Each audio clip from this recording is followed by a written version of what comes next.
Today marks a watershed moment for the U.S. crypto industry. The House has just passed the Genius Act, the first federal law to regulate U.S. dollar-pegged stablecoins. In the next few minutes, we'll break down every clause, every controversy, and what it means for your money.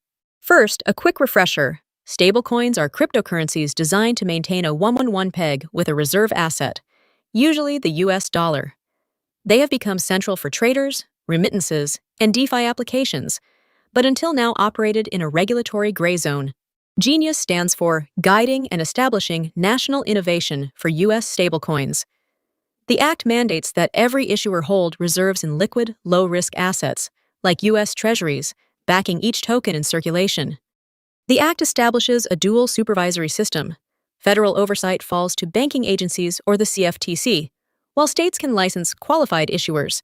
This hybrid approach aims to prevent regulatory arbitrage between jurisdictions. On June 17th, the Senate approved the bill by a 68-30 vote, reflecting strong bipartisan support for stablecoin clarity. Amendments were limited to enforcement provisions, rather than altering core reserve rules. On July 17th, the House passed Genius by 308 to 122, folding it into the Defense Authorization Bill after a last-minute intervention by President Trump to ensure swift passage. President Trump has positioned himself as crypto's champion. He's already issued executive orders to build a strategic Bitcoin reserve and convened a presidential crypto working group. Signing Genius completes his crypto trilogy.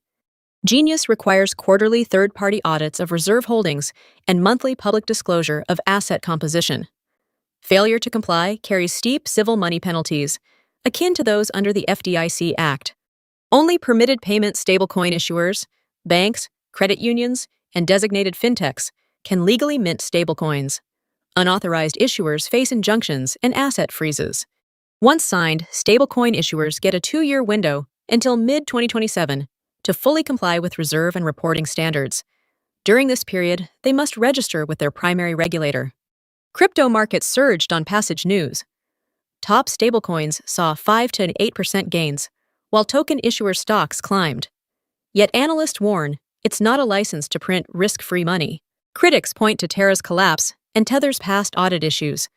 They fear a major redemption run could strain U.S. Treasury liquidity, echoing 2008-style fire sales.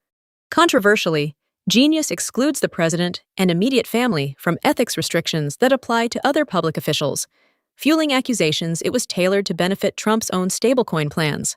Genius is one of 3 bills passed in Crypto Week.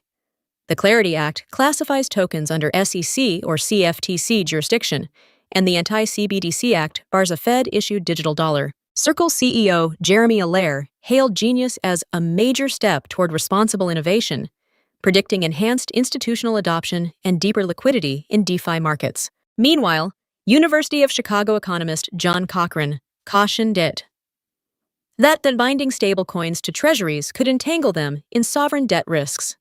Global regulators are watching closely. The EU's Markets in Crypto Assets (MiTA) framework mirrors some Genius standards, and Asian markets may follow suit to stay competitive. The bill heads to President Trump's desk any moment. He's expected to sign it Friday at the White House, making it law as of July 18, 2025. For everyday users, stablecoins now gain credibility and transparency, but remain uninsured by the FDIC. Understand redemption fees, hold times, and always check audited reserve reports. In short, the Genius Act finally corners stablecoins into a regulated framework, balancing innovation with safeguards. But by entwining crypto with U.S. debt markets and granting presidential exemptions, it sets up new debates on integrity and systemic risk. The next chapter in America's crypto saga begins now.